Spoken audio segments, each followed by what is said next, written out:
Hello दोस्तों, स्वागत है आप लोगों का अपने यूट्यूब परिवार अरुण अकेडमी में।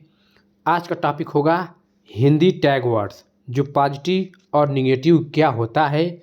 सीटेट के एग्ज़ाम में अगर ये पॉजिटिव और निगेटिव टैग्स वर्ड्स कीवर्ड्स अगर आप लोग जान गए अच्छे से तो आप लोग बहुत ही अच्छे स्कोर करेंगे सीटेट के एग्ज़ाम में। तो इसको पढ़ने के बाद आप लोग PYQ 4 से 5 जरूर सेट मारिएगा और अपने को देखिएगा कि हाँ कैसे टैग वर्ड्स काम कर रहा है। इससे पहले CDP की भी टैग वर्ड्स पढ़ा दिए हैं, अगर नहीं देखे हैं तो वो भी जाकर देख सकते हैं। तो चलते हैं, स्टार्ट करते हैं। देखिए, पॉजिटिव टैग वर्ड्स देखेंगे, उसके बाद देखेंगे कौन सी गलत है जो निगेटिव टैग वर्ड्स होते हैं। तो देखिए, पॉजिटिव टैग वर्ड्स यानी कि भाषा प्रयोग के अवसर। तो बच्चों को क्या करना चाहिए, जो भाषा होती है उनकी प्रयोग के अवसर को ज़्यादा अपॉर्चुनिटी देनी चाहिए। याद रखिएगा कि भाषा प्रयोग के अवसर देनी चाहिए, ना कि हतोत्साहित करनी चाहिए, ना निगलेक्ट करनी चाहिए। तो भाषा प्रयोग के अवसर और मातृभाषा में शिक्षा, जो आप शिक्षा देते हैं बच्चों को, वो किस में होनी चाहिए, तो मातृभाषा में होनी चाहिए, ना कि किसी अन्य भाषा में। जो बच्चों की मातृभाषा होती है यानी कि जो क्षेत्रीय भाषा हो सकती है या स्थानीय भाषा हो सकती है, जो उसकी क्षेत्रीय भाषा यानी कि स्थानीय भाषा वही मातृभाषा होती है, जो माँ से सीखी जाती है। तो माँ क्षेत्रीय भाषा में रहकर जो इन्वायरमेंट, जो वातावरण में रहती हैं, वही मातृभाषा कहलाती है। तो बच्चों को शिक्षा कैसी देनी चाहिए, मातृभाषा में। अगर मातृभाषा से हटकर कोई किसी और लैंग्वेज में आ गया शिक्षा, जो भाषा दी जाती है, तुरंत आप लोग उसको गलत कर दीजिएगा। तो शिक्षा कैसी देनी चाहिए, मातृभाषा में। जो पढ़ना होता है उसका पढ़ना अर्थ समझ पर आधारित होनी चाहिए, जो अंडरस्टैंडिंग लेवल का होना चाहिए। क्या होना चाहिए, समझ आधारित प्रश्न होनी चाहिए। जो पढ़ना होता है ये नहीं कि सिर्फ पढ़े, रीडिंग विथ स्टैंडिंग, अंडरस्टैंडिंग होना चाहिए।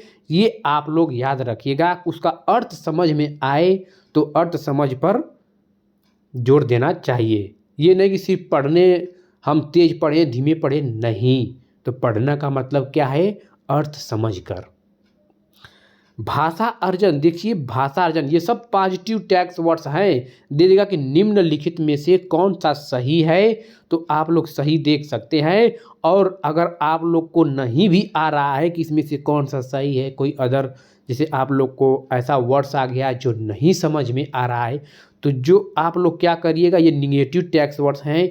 तो निगेटिव टैग्स वर्ड्स जब आप लोग माइंड में फिट रहेगा तो आप लोग छाट देंगे कि कौन सा गलत है, तो गलत के पास तो आप लोग जाएंगे नहीं। तो ऐसे आप लोग एनालिसिस करिएगा, क्वेश्चन ऑप्शन को सही पुट करिएगा। तो भाषा अर्जन जो क्या है, वो सहज और स्वाभाविक होती है। तो भाषा अर्जन, भाषा अधिगम टॉपिक वाइज भी हम पढ़ा रहे हैं सब्जेक्ट की। अगर टॉपिक वाइज पढ़ना चाहते हैं तो जाकर प्लेलिस्ट में पढ़ भी सकते हैं। PYQ भी हम सॉल्व करा रहे हैं, PYQ भी जाकर सॉल्व देख सकते हैं। तो भाषा अर्जन जो होती है वो चट्टी चौराहे कहीं भी सीखी जाती है, वही भाषा अर्जन होती है। तो आप कहीं भी सीख सकते हैं, चट्टी चौराहे, क्षेत्रीय, गांव, ग्रामीण, समाज में कहीं भी सीख सकते हैं। तो क्या होती है, सहज यानी कि सरल होती है, स्वाभाविक होती है, तभी तो सीखते हैं। तो विद्यालय पूर्व भाषा ज्ञान, तो ये जो भाषा अर्जन होती है विद्यालय से पहले की पूर्व ज्ञान की भाषा होती है। विद्यालय आप जाते हैं तो कुछ न कुछ आप भाषा को लेकर जाते हैं, तभी तो कहा गया है कि बच्चे को खाली स्लेट नहीं समझना चाहिए। जहाँ खाली स्लेट दिखे तुरंत गलत हो जाएगा। CDP की पैडागोजी जो पढ़ाए हैं पॉजिटिव निगेटिव टैग्स वर्ड, उसमें बताया है कि कोरी स्लेट यानी कि खाली स्लेट बच्चों को नहीं मारना है कभी भी। तो बालक क्या करते हैं, जब विद्यालय जाते हैं तो कुछ न कुछ भाषा सीखी हुई लेकर जाते हैं, तभी तो वो अपने माँ से भाषा सीखते हैं मातृभाषा में। तो मातृभाषा को लेकर जाते हैं, यानी कि खाली कोरी स्लेट होकर नहीं जाते हैं। और ये विद्यालय के पूर्व की भाषा होती है। जो विद्यालय में जाकर हम सीखेंगे वो अधिगम है। तो आगे वो भी रखे हैं, देखिए यहाँ पे जो अधिगम है देखिए जो भाषा अधिगम है विद्यालय जाने के बाद, तो इसको भी हम लोग देखेंगे। सब ये पॉजिटिव जो टैग्स वर्ड्स है कैसे कैसे काम करता है, तो आप लोग बस माइंड में इसको याद रखिएगा, फिट करिएगा। और टॉपिक वाइज पढ़ना है तो प्लेलिस्ट में जाकर पढ़ सकते हैं। बहुत ही ज़बरदस्त इसी टेट की क्लास चलाई जा रही है। आकलन जो होता है तो सबसे बेस्ट आकलन पोर्टफोलियो होता है और रचनात्मक आकलन होता है। क्या? रचनात्मक आकलन भी होगा, पोर्टफोलियो भी होगा। ये क्या है? आकलन का सबसे बेहतरीन है। पोर्टफोलियो में क्या होता है? जो बच्चों की एक्टिविटीज़ होती है, बच्चे की कितनी अचीवमेंट, क्या कमियां थी, क्या उसके अचीवमेंट हैं, सब क्या इसी पोर्टफोलियो में एक रिकॉर्ड फाइल होती है। पोर्टफोलियो मान लीजिए ये फाइल होती है, इसी फाइल में सब इसका क्या होता है, बच्चे की एक्टिविटी जो गतिविधियां होती हैं सब इसी में सम्मिलित होती है कि बच्चे की कमियां क्या हैं, गुण क्या हैं, क्या क्या इसके अचीवमेंट हैं, सब नाम, ये सब क्या है, सब पोर्टफोलियो में इसका एक रिकॉर्ड होता है बच्चों का। तो आकलन करने का सबसे बेहतरीन तरीका पोर्टफोलियो और रचनात्मक होता है। जहाँ रचनात्मक दिखे, पोर्टफोलियो दिखे, तुरंत उसको सही मारकर निकल जाइएगा। तो भाषा विविधता जो होती है तो एक संसाधन के रूप में देखेंगे। देखिए बच्चे क्या होती हैं जो आते हैं स्कूल में, तो अपनी संस्कृति को लेकर आते हैं। हर एक प्रकार की अलग अलग भाषाएं होती हैं, तो जो उनकी भाषा होती है तो एक उनको रुकावट के रूप में नहीं, एक समस्या के रूप में नहीं मानेंगे, उन्हें एक संसाधन के रूप में देखेंगे। जहाँ रुकावट समस्या की बात आएगी, जो भाषा विविधता होती है, क्षेत्रीय कोई क्षेत्रीय ग्रामीणों से अपनी संस्कृति से लेकर आते हैं, जो भाषा होती है अलग अलग जिन बच्चों की भाषा होती है, तो कभी भी उनको इग्नोर रुकावट के रूप में नहीं मानेंगे, एक संसाधन के रूप में मानेंगे। तो एक संसाधन के रूप में ये भाषा जो विविधता होती है क्या होगी, एक संसाधन के रूप में, ना कि एक समस्या के रूप में देखेंगे, ना कि एक रुकावट के रूप में देखेंगे। तो विचारों की अभिव्यक्ति की स्वतंत्रता, ये भी दिखे, ये क्या है, ये भी पॉजिटिव है। तो विचारों की अभिव्यक्ति की स्वतंत्रता होती है, जो बच्चों की जो स्वयं की बोलने की स्वतंत्र आप बालकों को दे दीजिए, छूट दे दीजिए। स्वतंत्र क्या है? स्वतंत्रता यही है कि स्वतंत्र रूप से बाधा किसी के रूप में न थोपे, किसी को उत्तेजित न करे कि नहीं आप लोग को ये नहीं करना है। स्वतंत्र दीजिए बोलने की अभिव्यक्ति, अपने विचारों की, अपने विचार कैसे प्रकट कर सकते हैं बच्चे, तो उनको स्वतंत्र छोड़ दीजिए, ना कि उनको रोकिए कि नहीं ऐसे नहीं बोलना है, ये गलत बोल रहे हैं। कुछ नहीं, जो त्रुटियां होती हैं बोलेंगे, सीखेंगे, त्रुटियां करेंगे तभी वो सीखेंगे, गलती करने से ही सीखते हैं। तो गलत भी बोल रहे हैं तो उनको क्या करेंगे, त्रुटि नहीं मानेंगे। त्रुटि क्या होती है? त्रुटि एक पॉजिटिव है। बच्चे जितनी गलती करेंगे उससे ज़्यादा उतनी सीखेंगे। तो वही कहा है, विचारों की अभिव्यक्ति की स्वतंत्र छोड़ दीजिए, स्वतंत्र रूप से उनको मना मत करिए। देखिए लेखन कैसी हो, मौलिक विचार हो, अपने विचार क्या हो, मौलिक हो। बाल साहित्य का प्रयोग, देखिए जहां आप लोग को अगर देखिए बाल साहित्य का प्रयोग, बाल साहित्य दिखिए तुरंत मार दीजिएगा, क्योंकि आजकल के में क्या है कि लाइब्रेरी हो गई है, उसमें अनेक प्रकार के बुक्स हैं। तो वही बुक्स क्या है, मान लीजिए बाल साहित्य, तो बच्चे क्या करते हैं, अनेक प्रकार की भाषाएं सीखेंगे, गतिविधियां जो होंगी, तो बाल साहित्य का प्रयोग सबसे बेस्ट है। तो जहां बाल साहित्य दिखे वो हमारा पॉजिटिव है। प्रिंट समृद्ध माहौल हो, जो प्रिंट होता है वो संपूर्ण रूप से कैसा माहौल होना चाहिए, तो समृद्ध होना चाहिए। विविधता और विभिन्नता का सम्मान करना, तो अभी जस्ट हम लोग क्या पढ़े हैं कि जो उनकी विविधता होती है कभी भी रुकावट के रूप में नहीं देखेंगे, सम्मान संसाधन के रूप में देखेंगे। तो उनके सम्मान, जो अनेक प्रकार की जो गतिविधियां होती हैं, जो विविधताओं में होती हैं, जो भाषाओं होती हैं, तो उनका सम्मान करना चाहिए, ना कि अवहेलना। देखिए भाषा अधिगम प्रयासपूर्ण और जटिल होती है। तो भाषा अधिगम कैसी होती है, प्रयासपूर्ण होती है, जटिल होती है, क्योंकि विद्यालय में सीखी जाती है। विद्यालय जाने के बाद जो हम भाषा सीखते हैं तो भाषा अधिगम होती है।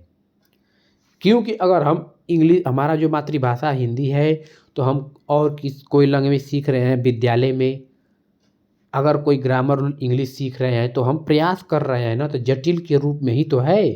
तो भाषा अधिगम क्या है? प्रयास और जटिल होती है, विद्यालय में सीखी जाती है। रचनात्मक आकलन, देखिए जो पोर्टफोलियो, रचनात्मक आकलन, ये सब क्या है? ये सब पॉजिटिव है। भाषा को समुन्नत प्रदान करना, यानी कि बढ़ावा देना। तो भाषा को क्या करना? प्रमोट करनी चाहिए, बढ़ावा देनी चाहिए। तो भाषा को क्या है? समुन्नत करना। पठन सामग्री बच्चों की पहुंच में होनी चाहिए। जो पठन सामग्री होती है बालकों की, उसमें क्या है? बच्चों की पहुंच होनी चाहिए उसमें। ये नहीं कि आप पठन सामग्री तैयार कर रहे हैं, बच्चों के हट से है, कुछ उसमें लॉजिक ही नहीं है। तो क्या करेंगे? पठन सामग्री बच्चों की पहुंच में होनी चाहिए, ना कि उनसे दूर। भाषा सीखने की क्षमता एक जन्मजात होती है, तो किसका है? ये नोम चॉम्स्की का है। नोम चॉम्स्की का जब हम पूरे डिटेल में पढ़ाएंगे तो आप लोग को बहुत ही बेहतरीन से पढ़ाएंगे। हम सीडीपी की क्लास हर एक टॉपिक वाइज पढ़ाते हैं। जीन पियाजे का पढ़ा दिए हैं, वाइगोस्की, हार्वर्ड गार्डनर बहुबुद्धि सिद्धांत। तो हर एक टॉपिक को हम लोग डिटेल में बहुत अच्छी तरह से पढ़ेंगे। जितने मनोवैज्ञानिक हैं सब हम लोग ख़त्म कर लेंगे।